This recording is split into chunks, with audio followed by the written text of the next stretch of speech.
Bonjour à tous, bienvenue chez Mac Forever. Aujourd'hui, nous sommes à Montpellier pour rendre une petite visite à nos amis d'Aquafadas.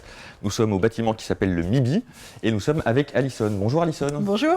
Alors, qui es-tu chez Aquafadas? Alors moi, je suis responsable de la communication chez Aquafadas et puis je vais vous présenter les bureaux. Tu nous fais la visite? Absolument. Ah bon, on te suit. Alors, on a démarré en 2003-2004 autour d'un projet Shareware, un projet de Mathieu que vous connaissez. Et à l'époque, l'idée, c'était de créer un logiciel qui permettait de s'y retrouver dans sa collection de cassettes vidéo. À l'époque, c'était encore des cassettes. Des cassettes. Et donc, c'est vraiment un démarrage sur un projet perso qui a ensuite pris l'ampleur d'une société. En fait, c'est au moment où on avait le logiciel Pulp Motion en gestation que l'entreprise s'est constituée. Au départ, Pulp Motion faisait presque partie de iDive. Et voilà, on en a fait un produit à part et c'est sur ce premier logiciel que la société a vraiment décollé. D'accord. Et donc ça, c'était en 2006, c'est ça? C'était en 2006. Donc dès 2007, on a exploré la voie du Flash. À l'époque, le Flash était roi. Et donc c'est comme ça que Bannerzest est né.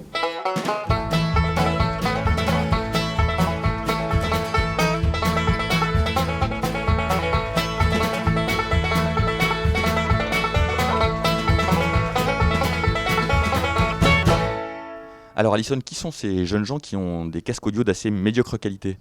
Alors, ce sont des aveurs, c'est-à-dire qu'ils ils préparent des fichiers AVE pour la plateforme de bande dessinée numérique AV Comics, qui est notre première activité dans la publication numérique. Donc, on a commencé par porter des bandes dessinées sur iPod, même à l'époque. Il n'y avait même pas d'iPhone et d'iPad quand on a commencé. Et donc, on a développé tous les outils pour que la lecture soit super agréable sur les petits écrans, sur les grands écrans. Et donc, pour ça, il faut adapter la bande dessinée, donc faire un découpage. Mais Julien va vous montrer comment ça fonctionne. Donc là, aujourd'hui, on utilise un logiciel qui permet tout simplement d'animer. On a deux types d'animation. Il y a l'animation qu'on va afficher case à case chaque image, qui pour les tout petits écrans sont très pratiques. Et après, on a une animation où on garde la mise en page originale, où on va en fait se déplacer sur la page. Et avec cette animation-là, qui est plus adaptée pour les lecteurs web et les tablettes, on ne perd pas la structure originale de la page. Nous, on récupère donc on va suivre le sens de lecture de la BD. Donc, ça, c'est pratique. Ça sera plus facile à comprendre. Et on va tout simplement définir des zones sur la planche et automatiquement le lecteur va suivre ces zones et respecter le sens de lecture. Là aujourd'hui on adapte beaucoup de BD papier, donc on est un petit peu limité à la pagination originale. Maintenant si un auteur vient et utilise nos outils qui sont gratuits, qu'il peut utiliser eux-mêmes, ils peuvent faire exactement ce qu'ils veulent avec ces outils, donc faire l'animation qu'ils ont envie, dans l'ordre qu'ils ont envie. Après, c'est que l'imagination qui va limiter la création. Parce que pour l'instant, donc, on part d'une BD papier classique, mais c'est vrai qu'a priori, il n'y a pas d'obligation à ce qu'on reste cantonné à la BD papier classique. Que ce soit en format de la page, autant s'adapter directement aux tablettes ou au téléphone. Là, on est sur un format A4 parce que c'est du papier, mais si on fait une création originale, il faut oublier ce format-là, oublier en gros ça puisse être une BD papier. Voilà, tout simplement. Il faut oublier les bases qu'on a connues en papier et tout redéfinir en numérique. Est-ce que ça commence à point dans cette tendance-là? Ça commence tout doucement. On a des projets par exemple, comme Lewis Trondheim qui a fait une BD spécialement numérique qui était Bloodsy. Donc on commence à avoir quelques projets. Maintenant c'est un petit peu le début, donc il faut que les auteurs aussi qui sont très attachés au papier se lancent dedans. Souvent c'est un petit peu l'inconnu, donc ils savent pas trop. Mais voilà, s'ils se rapprochent de nous c'est avec plaisir qu'on leur explique et qu'on peut leur proposer des projets. Donc aujourd'hui on est essentiellement concentré sur l'édition numérique. C'est le sujet. Aujourd'hui, tout le monde veut pouvoir partager ses documents, veut pouvoir partager son contenu. Et on est plus à même d'avoir un iPhone sur soi que son ordinateur. Donc il y a eu effectivement un virage et un changement de focus pour Aquafadas. Le projet a effectivement démarré avec Comics. La première intuition, on l'a eue en 2006 quand on a imaginé ce projet AV Comics et qu'on a commencé à le mettre en œuvre dès 2007, avant la sortie de l'iPhone. Mais les prémices et surtout la R&D, toute la réflexion sur comment est-ce qu'on amène un contenu qui est conçu pour être publié dans un grand format, comment est-ce qu'on l'adapte pour qu'il soit lisible, agréable à lire sur des petits formats, quelle que soit la taille. Alors à l'époque, il n'y avait pas d'iPad, il n'y avait pas d'iPhone, mais il y avait la PSP qui était déjà sortie. Donc on savait que bientôt il y aurait des écrans de qualité disponibles au grand public. On ne savait pas sur quel OS. Et ça a été une véritable chance pour nous puisqu'on a dû être extrêmement agnostique. Penser une architecture qui s'adapterait à n'importe quel format et n'importe quel OS. Et cette première expérience sur la BD, cette recherche, nous a aidé à aller très très vite ensuite quand l'iPad est sorti, quand le sujet de la presse est arrivé sur le tapis. On a pu réadapter toute une partie de réflexion qu'on avait faite sur la BD et l'appliquer à la presse.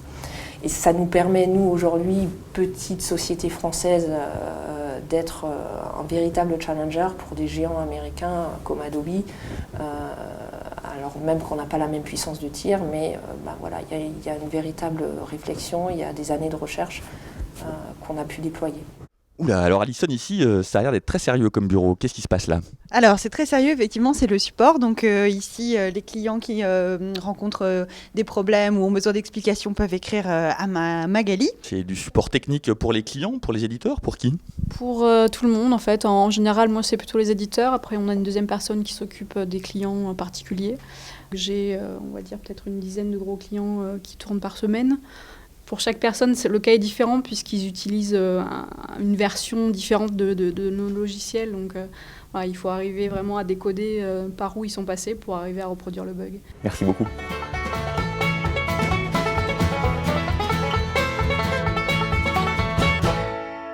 Alors cette fois, Alison, on va rentrer dans ton domaine puisqu'on va arriver dans le bureau du marketing, c'est ça? Voilà, absolument, il en faut bien un petit peu. Donc ici, on va s'occuper de toute la mise en valeur des outils. Donc ça peut être la création de brochures, de kakémono. On s'occupe de kakémono. Oui. Qu'est-ce qu'un kakémono?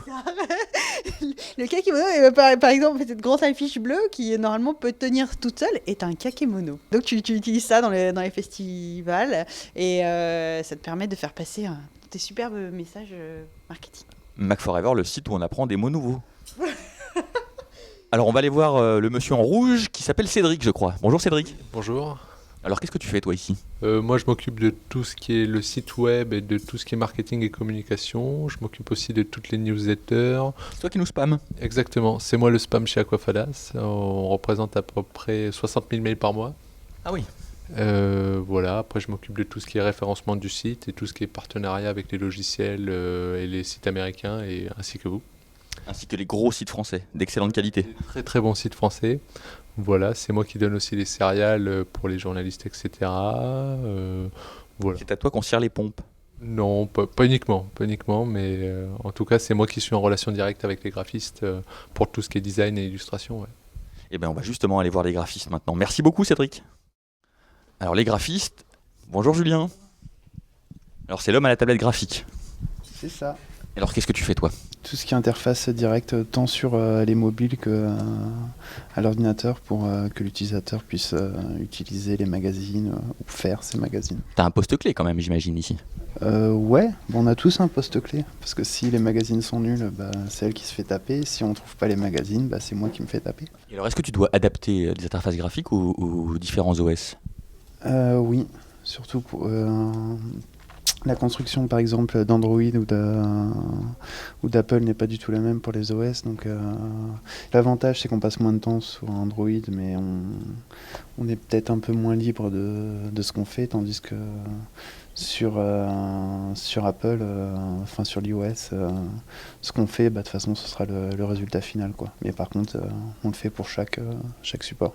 Comment est-ce que vous avez réussi à maintenir cette bonne ambiance, cette espèce de symbiose collective, alors même que vous avez fortement grossi en termes d'effectifs? Vous êtes passé d'une dizaine de personnes à 50 personnes en pas très très longtemps.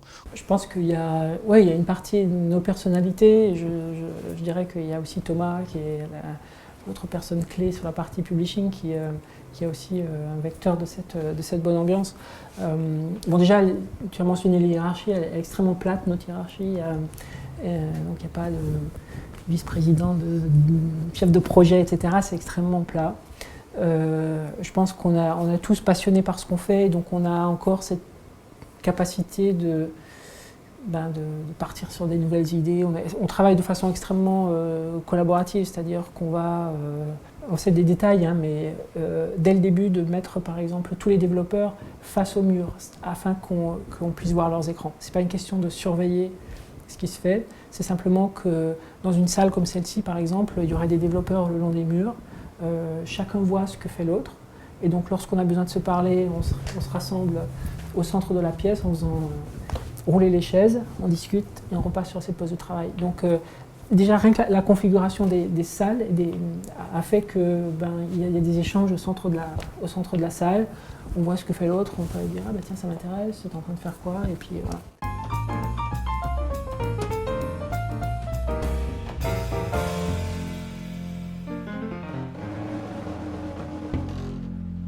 Qu'est-ce que tu fais, Charlotte? Moi, je fais la mise en page de magazines numériques avec la solution numérique.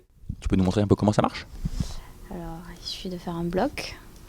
Et donc là, tout simplement, on a cette palette qui permet d'enrichir. Donc là, si je fais un bloc, j'ai la possibilité d'enrichir mes objets, vidéo, diaporama, audio. Et là, ça va être la partie plutôt jeu, des labyrinthes, du karaoké. D'accord, donc ce qu'on voit là à l'écran, cette fenêtre, c'est la fenêtre du plugin Aquafadas. C'est ça, voilà, qui va permettre d'enrichir le document. On utilise InDesign de façon classique et si on veut enrichir, on se sert de la palette. Donc là, on parle du maquette InDesign. Voilà, du maquette InDesign classique tel qu'on la connaît. Et par-dessus, on va apporter des enrichissements. Donc là, les animations que vous voyez ici. Hop. Voilà, ce sont tout simplement ces objets ici qui vont se déplacer jusqu'au point d'arrivée. Les petits ballons qui bougent, c'est une vidéo, mais ça pourrait très bien être une animation HTML aussi. Ce qu'on va appeler ici un article correspond ici à une colonne de navigation. Donc on va naviguer d'un article à un autre en scrollant de gauche à droite. Et pour naviguer et lire le contenu, on va scroller vers le bas. Et donc ça se compose exactement de la même façon sur la palette de projets ici. Et un article correspond à un fichier InDesign. Un autre exemple des outils de publication digitale d'Aquafadas, c'est sur J'aime-lire. Et Charlotte va nous montrer un peu ce que ça donne sur un iPad. On ouvre l'application, on va dans sa bibliothèque. On arrive sur son orientation verticale. Donc là, on peut lire de façon autonome le bouquin comme sur la version papier. Donc là, ils ont choisi une lecture parchemin. Donc on va scroller vers le bas pour qu'il y ait une alternance entre le texte et les images. Et vu que c'est pour une tranche d'âge 6-7 ans qui sont des apprentis lecteurs, il y a une aide à la lecture. Donc on clique sur la phrase et ça nous lit la phrase. Ensuite, si on clique sur le mot surligné, on a une définition avec sa petite illustration. Voilà. Et donc, comme sur la version papier, ils tenaient à garder leur marque-page, donc au fur et à mesure de la lecture. Voilà, l'enfant a son marque-page qui évolue, qui se colorie. Et donc, une fois qu'ils ont lu leur histoire, ils peuvent cliquer sur le bouton « J'ai tout lu » et là, ils gagnent un badge qui va apparaître et sur la couverture ici et aussi sur leur petite bibliothèque avec un badge en haut. Avec certains clients, moi je vais faire leur premier numéro et je vais les guider sur leur première démarche et puis derrière ils vont être autonomes. Ou il y a des clients aussi qui vont partir de façon autonome systématiquement. Voilà, Bayard, on a enrichi les premiers numéros et après maintenant ils se lancent de leur côté en autonomie.